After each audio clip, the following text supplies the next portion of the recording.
Welcome to day one of knowing your fundamental right. आज हम बात कर रहे हैं पहले फंडामेंटल राइट की, article 14 that is right to equality. क्या लॉ रिच और पुअर, पावरफुल और कॉमन इंसान के बीच फर्क कर सकता है? आर्टिकल 14 गारंटी करता है equality before law and equal protection of laws. मतलब कोई सिटीजन हो या फॉरेनर, सेलिब्रिटी हो या आम आदमी, लॉ सब पर इक्वली अप्लाई करता है। यहाँ वीआईपी कल्चर या पर्सनल फेवर की जगह नहीं होती। लेकिन इक्वालिटी का मतलब ब्लाइंड सेमनेस नहीं होता। स्टेट रीजनेबल क्लासिफिकेशन कर सकती है, जैसे विमेन, चिल्ड्रन, सीनियर सिटीजन या रिजर्वेशन पॉलिसीज। बस एक कंडीशन है कि क्लासिफिकेशन लॉजिकल हो, आर्बिट्ररी नहीं। अगर गवर्नमेंट बिना रीजन, बिना लॉजिक के कोई भी एक्शन लेती है तो वो आर्टिकल 14 का वायोलेशन माना जाता है। इसलिए कॉन्स्टिट्यूशन क्लियर है कि पावर से ऊपर लॉ होता है। Article 15 that is prohibition of discrimination के बारे में, जो क्लियरली बोलता है कि स्टेट किसी सिटीजन के साथ रिलीजन, रेस, कास्ट, सेक्स या प्लेस ऑफ बर्थ के बेसिस पर डिस्क्रिमिनेशन नहीं कर सकती। मतलब अगर स्कूल हो, कॉलेज हो, जॉब हो या पब्लिक प्लेस हो, आपकी आइडेंटिटी के बेसिस पर आपको डिस्क्रिमिनेट नहीं किया जा सकता। लेकिन यहाँ एक इंपॉर्टेंट बात है,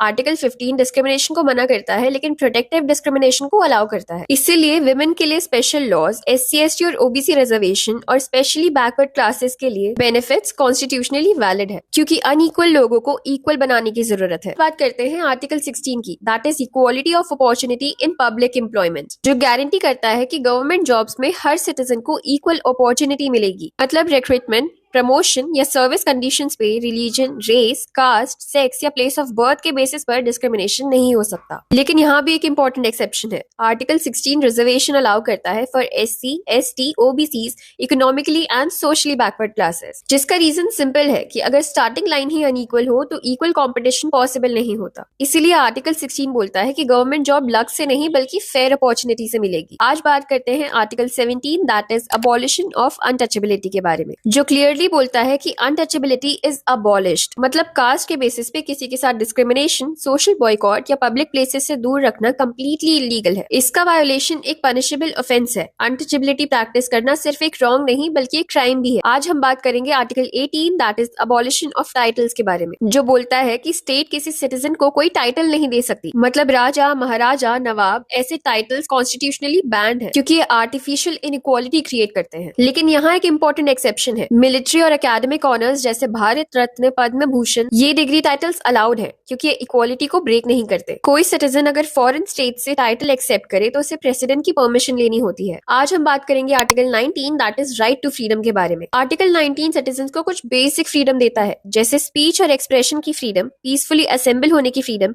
एसोसिएशन बनाने की फ्रीडम, मूवमेंट और रेसिडेंस की फ्रीडम और प्रोफेशन चूज करने की फ्रीडम। सिंपल शब्दों में ये राइट तुम्हारी इंडिविजुअलिटी को प्रोटेक्ट करता है। लेकिन एक बात क्लियर है कि ये राइट एब्सोल्यूट नहीं है। कॉन्स्टिट्यूशनल रीजनेबल रेस्ट्रिक्शन को अलाउ करता है, जैसे public order, security of state, decency, morality और नेशनल इंटरेस्ट के लिए। फॉर एग्जाम्पल, तुम अपना ओपिनियन रख सकते हो लेकिन हेट स्पीच या वायलेंस इंसाइट नहीं कर सकते।